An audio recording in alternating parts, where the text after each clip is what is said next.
Hello, everyone. We hope that you're well. I am Raymond Sharp, and this is my lovely wife, Tanesha Sharp. and we're here to jump in. We're very excited to be bringing you all another jump in. And today we're going to talk about going back to school. Yes. As we're in the season of going back to school for our children and some of us for ourselves, even though this is a time of preparation, I want to ask you all, have you all gone back to school in different areas of your life? We focus a lot again on kids and getting them prepared and some of the shopping and getting the supplies that are necessary. But where are we at right now in regards to where our goals are, where we need to be, and also where we should be? Sometimes our goals don't match where we should be. We set our goals based upon just, what we see as attainable, but do your goals line up with where you should be? It's kind of like, a kid saying, man, if I can just make it to the 8th grade, when your goal is for them to graduate high school. And as adults, sometimes when we say, okay, we're finished with school, some of us stop growing in our life, period. We stop growing in our relationships. We stop growing within ourselves. We stop setting goals. And, it's due to multiple things. We have different things going on in our lives. We have family. We have our places of employment. We have businesses, some of us, and we have different things that are concerns. We have family. We have our friends and our loved ones. But have you gone back to school?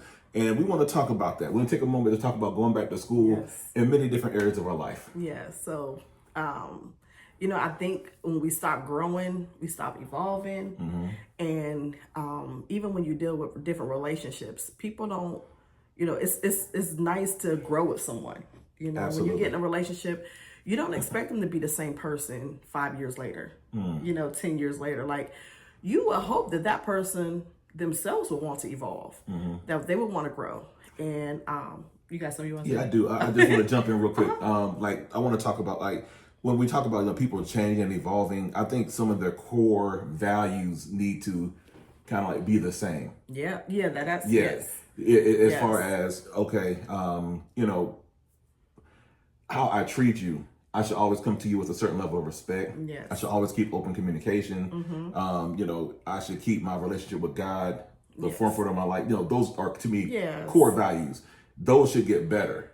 You should master your core values. And again, going back to school, have you even mastered your core values? The things that you started out doing strong, are you still continuing in that? Have they gone to the next level? Have they kind of, been put to the side? And some of us need to go back to school to relearn, to retool, to re-equip ourselves, because, falling back on this is the way I've always done things is not good, because this world is changing. This world is evolving. The needs that my wife has for me now are different than it was when we first met.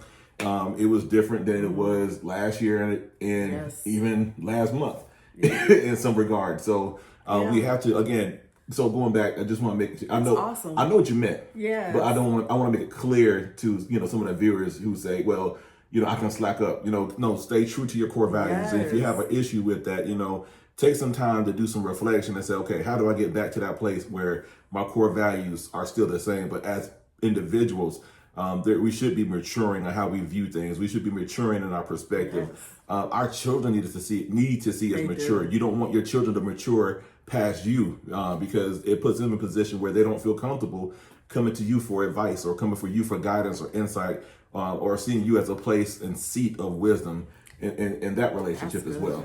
That's good. I love that, mastering the basics, mastering your core values. Oh, absolutely. And basically what I'm saying is build on top of that. Absolutely. Yeah.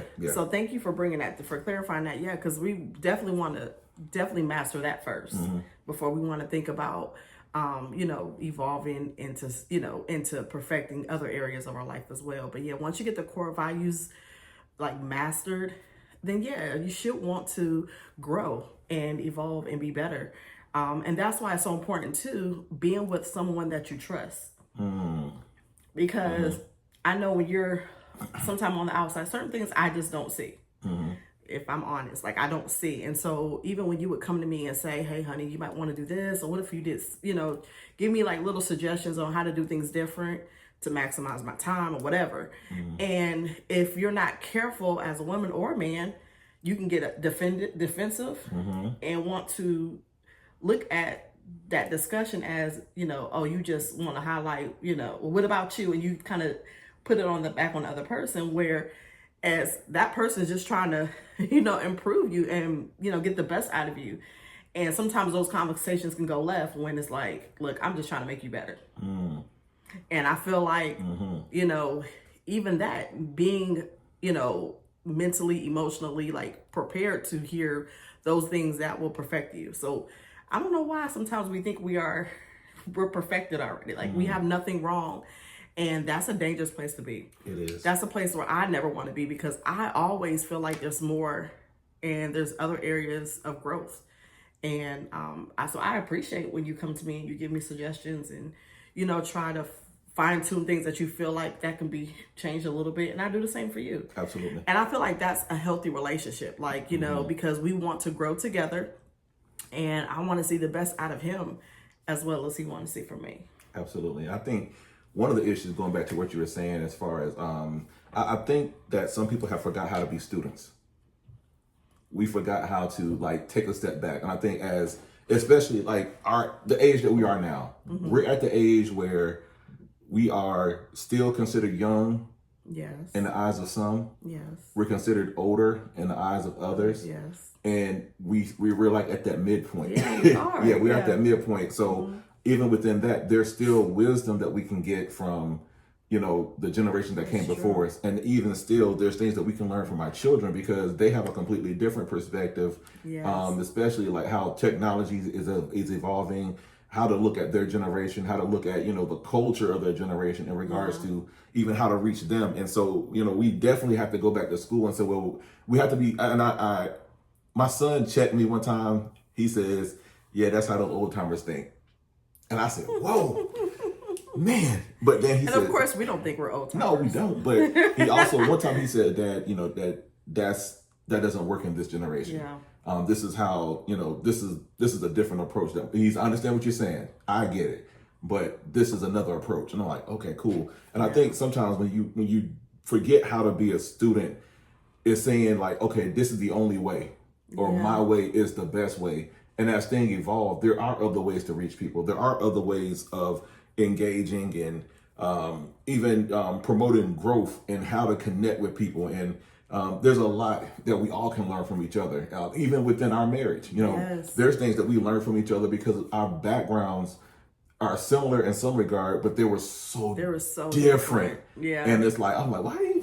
You know what? That kind of makes sense. And I think sometimes we have to be willing to adapt and adopt certain things that work. Not everything. Every habit that you say, oh, I don't do it like that. You're gonna have to, let's sit down and talk about it. Let's really study, okay, what's the work for us? Yeah. And absolutely. Then, helping each other evolve from that. And I think too, especially in marriage, you have to make sure I believe marriage is great. Marriage is a safe place. And I would say that the biggest thing that's helped us over the years with our relationship and with our children as well, we always committed to keeping open lines of communication. Yes. We always committed to saying, hey, it's always a safe space to say, I don't understand. Yeah. And can you help me understand? Yeah. And being willing to be students in that moment to like, okay, let me really evaluate the situation so I can learn from it. And then in that learning, I can learn to apply. And I think it's very dangerous when you don't want to do that. Yeah, and that's why I say I go back to being able to trust the person that you with. Trust that they have the best interests, have your best interests, and not be jealous of you. Not feel like you have to compete with them. I don't want to compete with you. No, I don't want to compete. No, we're not doing that. You know what I'm saying? But there are relationships out there where it's a competition. And, he doesn't make me feel less than, I don't, it's not that. And so that's a whole self-esteem topic. That's a whole another topic. But just being careful who you are connecting with.